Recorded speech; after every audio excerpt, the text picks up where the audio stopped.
పగలు 3 గంటలకు ప్రార్థన కాలంన పేతురును యోహానును దేవాలయంలోకి ఎక్కి వెళ్ళుచుండగా పుట్టినది మొదలుకొని కుంటివాడైన ఒక మనుషుడు మూసుకొని పోయి లోపడుచుండెను. వాడు దేవాలయంలోకి వెళ్ళు వారికి భిక్షమడుటకు కొందరు ప్రతి దినంన వాని శృంగారంను దేవాలయపు ద్వారం వద్ద ఉంచుచూ వచ్చిరి. పేతురును యోహాను దేవాలయంలో ప్రవేశించబోచున్నప్పుడు వాడు చూసి భిక్షం అడగగా పేతురును యోహాను వాడిని తేర చూసి మా తట్టు చూడమన్రి. వాడు వారి యొద్ద ఏమైనా దొరుకునని కనిపెట్టిచు వారి యందు లక్ష్యం ఉంచెను. అంతట పేతురు, వెండి బంగారం నా యొద్ద లేవు గాని నాకు కలిగినదే నీకు ఇచ్చుచున్నాను, నజరేయుడైన యేసుక్రీస్తు నామమున నడుమని చెప్పి వాని కుడి చేయి పట్టుకొని లేవనెత్తెను. వెంటనే వాని పాదములను చీలిమండలను బలం పొందెను. చాలు. వీళ్ళు సెకండ్ టైం కట్టిన మందిరం దగ్గర శృంగారం అనే గేట్ దగ్గర అక్కడ కూర్చొని ఉన్నాడు. ప్రేమనరా, అక్కడ కూర్చొని ఉన్నప్పుడు ఎన్ని సంవత్సరాల నుండి ఉన్నాడో బైబిల్ చెప్పదు, కానీ అక్కడ ఒక్క మాట చెప్తుంది ఏంటంటే, ఆయనని ప్రతిరోజు అక్కడ ఎందుకు కూర్చోబెడుతున్నారు అంటే అడుక్కోవడానికి. ఆయన ప్రభువులో ఆయన అబ్రహాం సంతానం కాదా? అబ్రహాం సంతానమే. ఆయనకు దేవుడు లేడా? ఉన్నాడు. కానీ అతడి శారీరక బలహీనతను బట్టి, లేకపోతే ఆ వీక్నెస్ని బట్టి, చేతులు ఆ కాళ్ళు పనిచేయకపోవడాన్ని బట్టి అతడి జీవితంలో అడుక్కోవడం తప్ప ఇంకా ఏ ఆధారం లేదు. మిగతా ఫరిసేయులు కూడా అదే దారి నుండి పోతున్నారు. మందిరంలోకి వెళ్ళాలంటే ఆ దారిలో నుండి వెళ్ళాలి. మిగతా బోధకులు కూడా అదే దారిలో నుండి వెళ్తున్నారు. శాస్త్రులు, ఉపదేశకులు, జ్ఞానవంతులు, తెలివిమంతులు ఎంతోమంది ఆ దారిలో ఎన్నో రోజుల నుండి, ఎన్నో సంవత్సరాల నుండి ఆ దారిలో వెళ్తున్నారు. కానీ ఈ భిక్షగాడి జీవితానికి మాత్రము సరి అయిన, సమృద్ధి అయిన, నిత్యమైన పర్మనెంట్ సొల్యూషన్ లేదు. బహుశా కొంతమంది జాలిపడి 1 రూపీ 2 రూపీస్, లేకపోతే ఆ కాలంలో ఉన్న ఏమేస్తున్నారు అదే. ఇంకోటి ఏంటి, ఒక సైడు ఎంత వాక్యం తెలిసిన వాళ్ళు సాయం చేయలేకపోతున్నారు. ఇంకొకటి, ఈయనకు కూడా దేవుడు తెలిసిన ఈయన కూడా నా జీవితం ఇంతే అని బెగ్గర్గా బ్రతుకుతున్నాడు. కానీ ఒక రోజు మాత్రము ప్రేమైన వాళ్ళరా, పేతురు యోహానులను చూసిన వెంటనే ఆయన జీవితంలో అడుక్కోవాలని, ఇంకా ఎక్కువ అడగాలని అనిపించిందంట. 3వ వచనం చూడండి. పేతురును యోహాను దేవాలయంలో ప్రవేశింపబోచున్నప్పుడు వాడు చూసి భిక్షం అడగగా పేతురును యోహాను వాడిని తేర చూసి మా తట్టు చూడమని వాడు వారి యొద్ద ఏమైనా దొరుకునని కనిపెట్టచ్చు వారి యందు లక్ష్యం ఉంచెను. అంతట పేతురు, వెండి బంగారంలో నా యొద్ద లేవు గాని నాకు కలిగినదే నీకు ఇచ్చుచున్నాను. చూడండి ప్రేమన వారరా, ఒక విశ్వాస జీవితంలో ఒక వ్యక్తిగా మనము దేవుణ్ణి అంగీకరించిన తర్వాత దేవుడు ఆశపడేది ఏంటి అంటే, మన జీవితము ఇప్పుడు రెగ్యులర్గా ఎంతోమందిని అడుక్కుంటున్నాడు కదా.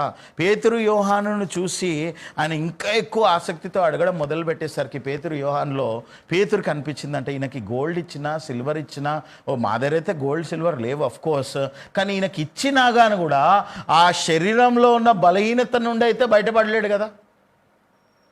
అందుకే దేవుడి దగ్గర వచ్చినప్పుడు జరిగేది ఏంటి అంటే, తరాల నుండి ఉన్న ప్రాబ్లం కూడా ఇన్స్టెంట్గా సొల్యూషన్ వచ్చేస్తుంది. ఎట్లా అంటే, ఒకవేళ మనం కరెక్ట్గా దేవుడిని వెంబడించినప్పుడు.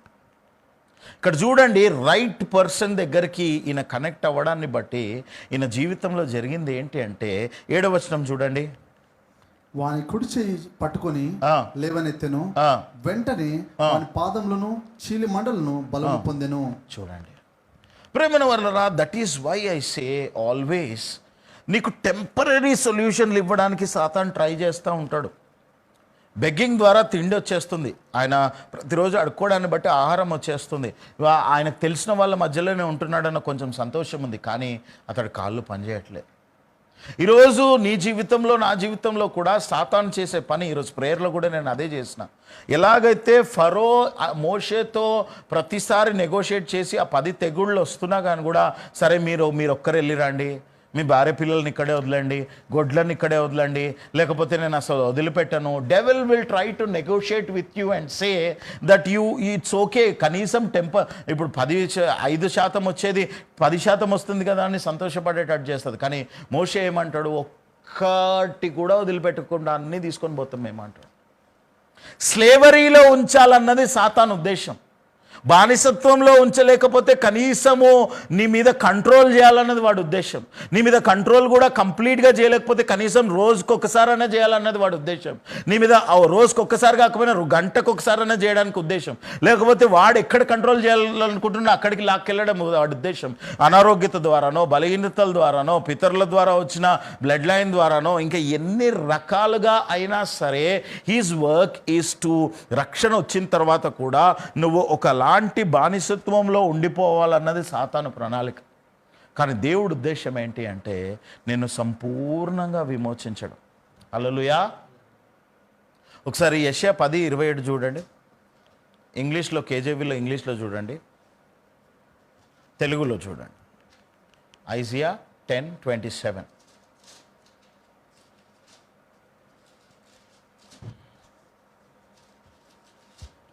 ఆ దినమున నీ భుజము మీద నుండి అతని బరువు తీసివేయబడును, నీ మెడ మీద నుండి అతడి కాడి కొట్టివేయబడును, నీవు బలిసినందున. బలిసినందున అనే మాటకి కింద ఫుట్ నోట్ ఏమైనా ఉందా బ్రదర్? తెలుగు దాంట్లో లేదు. ఓకే, అయితే ఇంగ్లీష్లో ఏమైనా ఉంటుంది అంటే because of anointing the yoke will be broken. ప్రేమనవరా, దేవుని యొక్క అభిషేకము ద్వారా ఎన్నో సంవత్సరాల నుండి ఉన్న కాడి, ప్రేమన వల్ల ఎప్పుడన్నా ఎద్దులను చూడండి, కాడి మోసి మోసి వెనుక ఆ ఇక్కడ నెక్ దగ్గర బెండ్ అయిపోయి ఉంటుంది. కానీ ఆ దేవుడు అంటున్నాడు, నీవు దేవుడి దగ్గరకు వచ్చినప్పుడు అంట, అభిషేకం నీ మీదకి వచ్చినప్పుడు అంట, ఆ కాడి విరిగిపోతుంది అంట.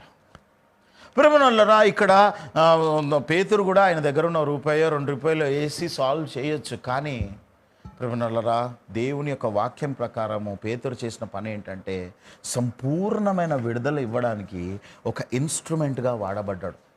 ఈరోజు అంత్య దినాలలో కూడా మనము కూడా ఈ యొక్క సత్యంను అర్థం చేసుకొని మనం కూడా చేయాల్సిన పనులలో ఒక ప్రాముఖ్యమైన పని ఏంటి అంటే ప్రజలకి సంపూర్ణమైన విడుదల ఇవ్వడం అవసరము. టెంపరరీ రిలీఫ్ కాదు, రక్షణ ఒక్కటి కాదు. వారి జీవితాలలో ఏ ఏరియాలో సమస్య ఉన్నా వాటిని అడ్రస్ చేసే కెపాసిటీ నీ లోపల, సంఘం లోపల ఉండాలి. సంఘము కేవలం సండే రోజుకి మాత్రమే కాదు, సంఘము కేవలము ఆత్మీయ విషయాల కోసమే కాదు. సంఘము అన్నది దేవుడు స్థాపించింది నిన్ను అన్ని విధాలుగా వర్ధిల్లింప చేయడానికి, మీరు బహుగా ఫలించడానికి. అంతేకాకుండా మీ జీవితాలలో సంవత్సరాల నుండున్న కాడి విరిగిపోవడానికి. సమరయ స్త్రీ జీవితంలో కూడా యేసుప్రభు చేసిన పని అదే.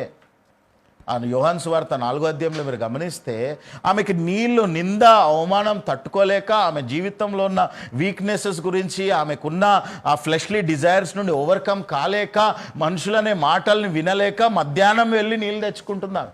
కానీ దేవుడు ఏమన్నాడంటే, అమ్మా నువ్వు నేనిచ్చే నీళ్ళు త్రాగితే ఇక నువ్వు మరలా నీళ్ళ గురించి పరిగెట్టే పరిస్థితి ఉండదు. అంటే లిటరల్గా ఆమెకి ఆ స్లేవరీ, అక్యూజేషన్, మనుషులని భరించలేని పరిస్థితి నుండి సంపూర్ణమైన విడుదల ఇవ్వడానికి దేవుడు ఆమె కోసం నడుచుకుంటూ వెళ్ళి ఆమెని తాకినట్లుగా దేవుని వాక్యం సెలవిస్తుంది. సో ఈరోజు నువ్వు నేను కూడా ఆలోచించాల్సింది ఏంటంటే టెంపరరీ సొల్యూషన్స్ గురించి కాదు, కంప్లీట్ రిడెంప్షన్. ఆ మందిరంలో 18 ఏళ్ళు ఆ వెన్నెముక నొప్పితో బాధపడుతున్న ఆ తల్లి విషయంలో కూడా దేవుడు చేసిన పని అదే. God is a complete deliverer, provided you have to have a desire. దేవా నువ్వు సంపూర్ణంగా విడుదల. చాలామంది ప్రేయర్లు కూడా చేస్తూ ఉంటారు, ఏమని, ప్రభా ఇదొక్క సాల్వ్ చేసేసి, అదొక్కటి చేసేసి, ఇదొక్కటి చేసేసి, ఇంకొకటి చేసేసి. లేదు ప్రేమన, దేవుడిని ఎప్పుడు అడిగినా మనం అడగడంలో కూడా సంపూర్ణమైన విడుదల ఇవ్వమని అడగాలి. One time solutions. ఎలాగైతే ఇజ్రాయేలు ఇంకా మళ్ళీ ఐగుప్తుకి చూడాల్సిన అవసరం లేకుండా ఎర్ర సముద్రాన్ని చీల్చి దేవుడు ఎలాగైతే ఆ బానిసత్వం నుండి బయటికి తీసుకొచ్చిండో, అలాగే ఫరో దగ్గర దేవుడు కాంప్రమైజ్ అవ్వకుండా, ఫరో ప్రతిసారి సరే I will negotiate with Moses you leave the children, leave the families and go worship your God and come back అన్నప్పుడు Moses says no no no no no we will take everything, we will not leave anything. ఈరోజు నువ్వు కూడా రక్షణలోకి వచ్చిన తర్వాత ఈ mind సెట్లో ఉండాలి, when you will get complete deliverance. Financial ఏరియాలో డెలివరెన్స్ వచ్చిందో కాలర్ ఎగరేసుకోకు. ఇంకా వేరే ఏరియాస్లో ఎక్కడెక్కడ నీకు డెలివరెన్స్ లేదో వాటి విషయాలలో నువ్వు ప్రయాసపడడానికి ప్రయత్నం చేయి. కొంతమందికి మ్యారిటల్ ఇష్యూలో డెలివరెన్స్ వచ్చినా కానీ కూడా జాబ్ ఇష్యూలో డెలివరెన్స్ రాదు. అక్కడ మాత్రం బానిసత్వంలో ఉండే పరిస్థితి ఉంటుంది. లేదు, అక్కడ కూడా దేవుడు అద్భుతం చేయాలని మొరపెట్టాలి. ఇక్కడ ఈ బెగ్గర్కి కూడా ఆయనకు డే టు డే ఫుడ్ వచ్చేస్తుంది. మందిరం దగ్గర కూర్చున్నానన్న సంతోషం ఉంది. విశ్వాసుల దగ్గర అడుక్కుంటున్నా నేను సహోదరు, ఎందుకంటే యూదుల ఆచారం ప్రకారము ఏంటి, ఎవరైనా బలహీనుడు ఉంటే వాళ్ళని చూసుకోవాలి. సో కాబట్టి వీళ్ళు కూడా ఎన్ని డబ్బులు వేసేవాళ్ళు ఆ బెగ్గర్కి. కానీ పేతురు యోహాన్లు వచ్చి ఆయనను తాకిన వెంటనే, ఆయన విషయంలో ఆజ్ఞాపించిన వెంటనే యేసునామంలో అతడి కాళ్ళు సెట్ అవడంతో అతడికి ఇంకా అడుక్కునే పరిస్థితి లేకుండా పోయింది. ఈరోజు నీ జీవితంలో, నా జీవితంలో కూడా దేవుడు ఇవ్వాలనుకుంటున్న విడుదల నీ మీద నుండి సంపూర్ణమైన కాడి విరగొట్టాలనుకుంటున్నాడు.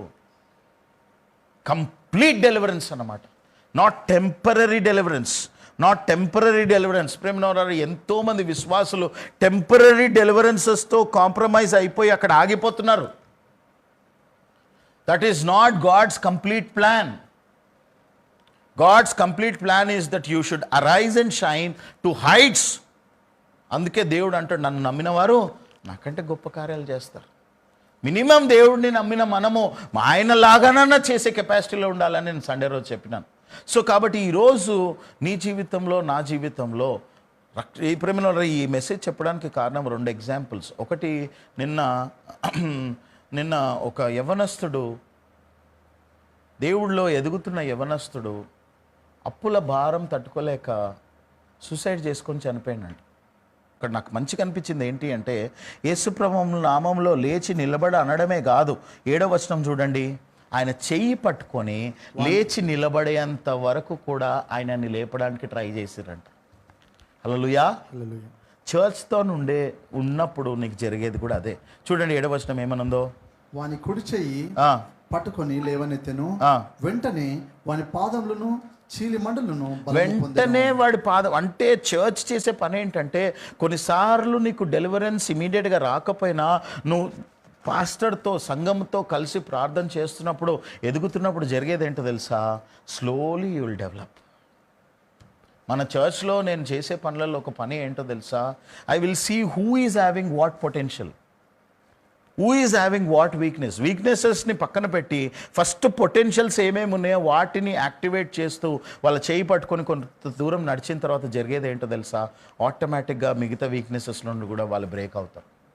ప్రేమనురా, దేవుడి చిత్తము సంపూర్ణమైన విడుదల, రక్షణతో పాటు నీ జీవితంలో సంపూర్ణమైన విడుదల. యేసుప్రభు చేసిన మిరకిల్స్లో మీరు గమనించినట్లయితే అనేక మంది యూదులని దేవుడు స్వస్థపరిచాడు. వాళ్ళ మందిరములోనే 18 ఏళ్ళు ఆ తల్లి, షీ వాజ్ బెంట్ అపాన్, అంటే ఆ బలహీనంగా వస్తుంది, మందిరానికి వస్తుందా, వస్తుంది. 18 ఏళ్ళు అబ్రహాము కుమార్తె అయిన ఈ తల్లి ఆ వెన్నెముక సమస్యతో ఉండడం మీకు ఇష్టమేనా అని అడుగుతాడు. ఈరోజు ఎంతోమంది అటువంటి పరిస్థితుల్లో ఉన్నారు. నువ్వు నేను అలాగ ఉండడం దేవుని చిత్తం కాదు. నువ్వు నేను అలాగ వీక్ అవ్వడం దేవుడి చిత్తం కాదు. నువ్వు నేను అలాగ బలహీనపడడం దేవుడి చిత్తం కాదు. సాతాను కూడా నీ చెవులలో చెప్తుందేమో, ఇది ఒక్కటి అయిపోతే చాలని అనుకో అని. లేదు, you have to go a long way. You have to get deliverance in all aspects. దానికి ఇంకొక ఎగ్జాంపుల్ చెప్పి నేను క్లోజ్ చేస్తాను. అన్నతో వాళ్ళ భర్త అంటాడు, నేను నీకు 10 పిల్లల్లాగా కాదా, ఎందుకు బాధపడుతున్నావు, నీకు పిల్లలు లేరనంటే ఆమె వదిలిపెట్టిందా? She said no, I want a sun.